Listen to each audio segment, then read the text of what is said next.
I don't know where I first heard the legends. Maybe it was in the rat pits. Or maybe it was in the Jolly Boar, from a PKer fresh from the kill. I heard it. Should I do voices, or does that take you out of it? I heard a story of a powerful coven of vampires that lived in Cannabis. I heard one of them might have even crossed the river. Don't ask me how. Where I first heard of the Dragomir Coven doesn't matter. I knew I needed to find out more information, and so I headed to the Varrock library to get some answers. Okay, so this video is actually about why I think everybody should keep a daily journal, but I'm gonna keep doing this because I wanna talk about RuneScape, baby! Created by a guy named Andrew in his parents' basement in 2001, RuneScape is an MMORPG, which stands for Massively Multiplayer Online Role-Playing Game. First try. The MMO part means that you can join a server of like 2,000 other players and you can trade with them, you can fight them, you can do all sorts of things. The RPG means you get a little guy and you get to train up their stats, you get to dress them up all cute. It's the best. According to Hans here, According to Hans here, I joined RuneScape on September 2nd, 2006. I was almost 11, and boy, I was having a ball. Just an absolute blast. I was like when you're a little kid and you jump into the deep end of the pool and you don't have any concept of where the bottom is, so you just sort of assume that it goes on forever. That was me in RuneScape, just an endless frontier, non-stop possibilities. Most of it was just killing cows and getting absolutely murked by the wizards outside of Varrock. But just like the kid in the swimming pool, one day you touch the bottom and infinity gets a little bit smaller. And the bottom of the RuneScape swimming pool for me was that the quests are kind of shitty and the core gameplay grind is just essentially pressing the same couple of buttons on a calculator over and over and over again for hours. And I thought that was really boring. Because it was really boring. I wanted more narrative structure, and I wanted that narrative to take advantage of the massively multiplayer online feature of the game and interweave that story amongst a lot of other players. But that's not what the players want. RuneScape players want that 48-hour click grind. They want that 99 skill cape. They want to buy a girlfriend with GP. They don't want to craft a complex and interesting story, taking advantage of established lore and a setting and an expansive selection of clothing options. Psh, or so I thought. Enter. Now before we go any further down this rabbit hole, I must acknowledge that while taking up 1/3 of the letters in MMORPG, roleplay does have the tendency to make even adults who play RuneScape go, get that nerd shit away from me. Which I have to say, fuck you. Collaborative storytelling is one of the pillars of humanity. And besides that, it's incredibly fun, socially rich, imaginative, and way more cognitively engaging than something like, I don't know, football. Actually, I don't want to antagonize people that like watching football. My point is, it's fun. And also, my little dude was fucking dope. His name was Lupin Mist. He was a vampire from Mauritania, and he kind of looked like this guy. He was a member of the Dragomir Coven, a group of vampires that owned and operated an inn in Cannabis, where Lupin served as the head chef and bartender. He also somehow learned how to get across the River Salve, which everyone knows as a vampire. Very difficult. It was during that time abroad that he learned the culinary and cultural ways of Misselin. That all sounds very interesting. Unfortunately, I'm not familiar with any of, how did you put it, nerd shit. I do believe, however, that people similar to what you have described would meet in Falador. Perhaps you should check there. And so I headed to Falador, hoping to find somebody who knew about Lupin Mist or the Dragomir Coven. RPing with those guys was just the best. You know, there's political intrigue, there was drama. Mostly we just ran it in, which was tight. I even made a commercial for it.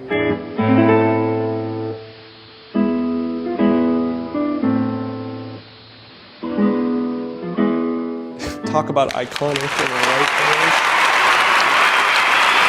guys? But I know what you're probably thinking, some of you, maybe all of you at this point. You know, when I hear the word roleplay, be honest with us. Tell us the truth. Was there some weird shit? Was there some kinky shit?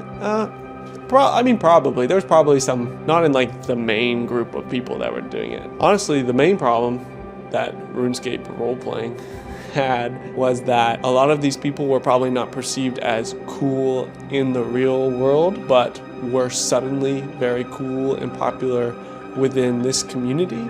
And so with that new power also came a new abuse of power. So the bullied became the bullies, and they were a bunch of cunts. Fortunately, I didn't really have to worry about that too much because the smaller group that I did all this with, the Dragomir guys, they were super, super kind. And also because even within this like nerd subculture of RuneScape, I was not cool. I was just like the annoying little brother that just sort of tagged along. I had no popularity or coolness. But do you know where I was starting to become kind of cool? A little place called Real Life. That's right, fellas. Turns out I was kind of good at making movies, and there were cool people who also wanted to make movies, and I wanted to spend a lot of time with one of them.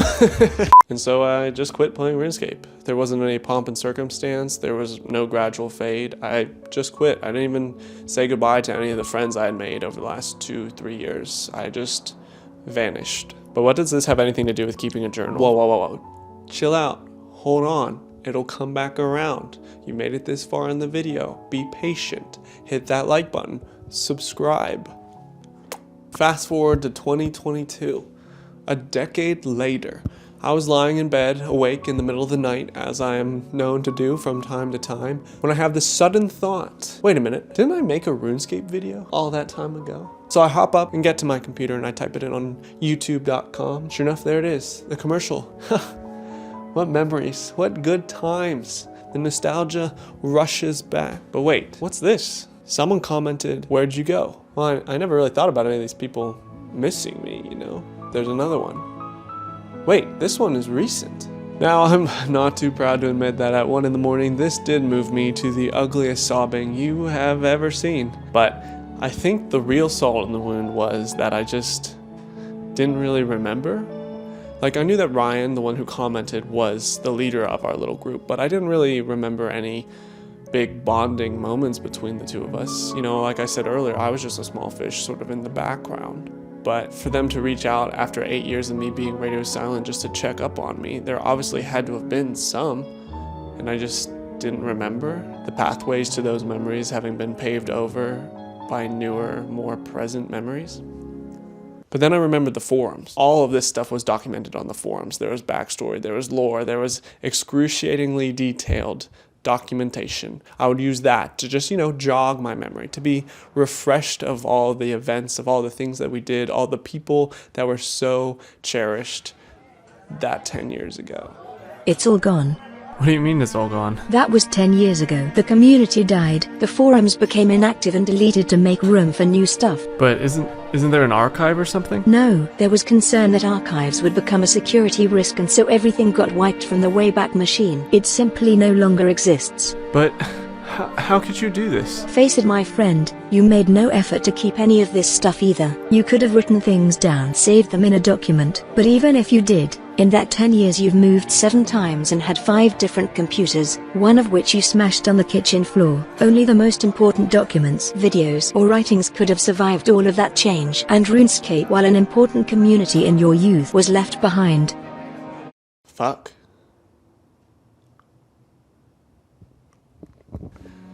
And so this whole thing got me thinking about memory and how we try to hold on to things, and it's hard. You know, anyone that's dropped their phone into a swimming pool can talk about it's hard to hold on to things in a digital age. Hard drives become obsolete, the plugs don't work, you know, social medias go away. The most frustrating thing about this YouTube RuneScape channel is that I'm completely locked out.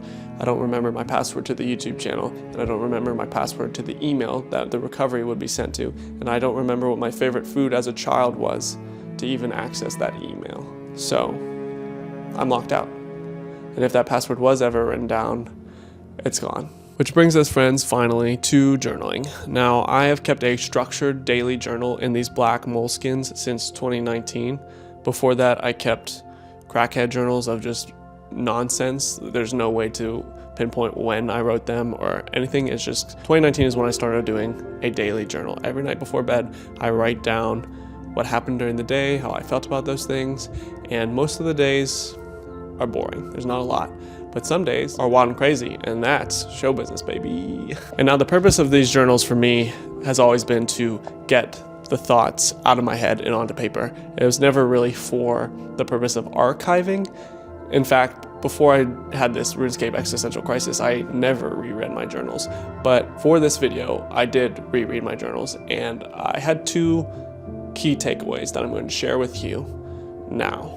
Number 1, the hard part is that because we're always growing and changing, the old version of ourself, the opinions and thoughts of the old version of ourself can be a little, at best, cringy, and at worst, very, very sad. Like rereading 2019 Zach talk about how devastated he is that a girl is treating him poorly. Ouch, not fun, don't love it. But that feeling of, oh, I don't really think about that person anymore. I'm not upset about it at all anymore. Like it's a non-factor in my life now. That feels really good. And another thing that you get from that is control over the memory narrative, if you want to call it that. Our brains are kind of bad at maintaining the truth. Like it's a game of telephone that you tell with yourself over time. And so other factors sort of influence the way you feel. Like I'm pretty sure everybody's had that experience of your mom being like, oh, you were so sad about this thing, when you don't think you were. Maybe you were. I mean, they were there too. And we're definitely not going to question the infallibility of our mother's memory. First people that watch football, now my mom. But by writing down how you felt about it in the moment, you can just read it and say, oh, this is how I felt about it. There's no question. I wrote this on the day that I felt it. Number 2, and I was very surprised to find this out, was that the mundane stuff is actually very charming and very heartwarming, and I think the most valuable part about keeping a daily journal and then occasionally rereading it, because much like with this RuneScape thing, you remember the big things, more or less, but you forget less big things. You forget the day-to-day. You forget the inner weavings of how your brain works. And when you write a daily journal, some days there's not a lot to write about. So you just write about something silly that happened. Somebody was nice to you at a grocery store. Somebody complimented your jacket. You know, somebody helped you do something, or this happened or that happened. On their own, when they happen, they're not that big of a deal. But when you go back and reread it, it's like, oh, I totally forgot about that. That's so funny. That's so charming. That's so quaint. I found it to be a very powerful experience, and I think you all might also. So that's why I think everybody should keep a daily journal, or just a semi-frequent journal. But in my experience, doing a daily journal, the routine of it makes it easier to do on days that are boring. Do whatever you want. I think you should just keep a journal, because there are things happening now that you might not care about in 5 years, but you would really like to remember in 10 years. Just want to say thanks to everybody that watched the video to the end. I know that this is definitely not everybody's cup of tea, but it was a lot of fun to make, so I appreciate you watching to the end. Also, if you RP'd in RuneScape in like 2011, please reach out. I would love to chat, love to reminisce. It would mean a lot. Thanks again for watching. Tune in next time. Goodbye.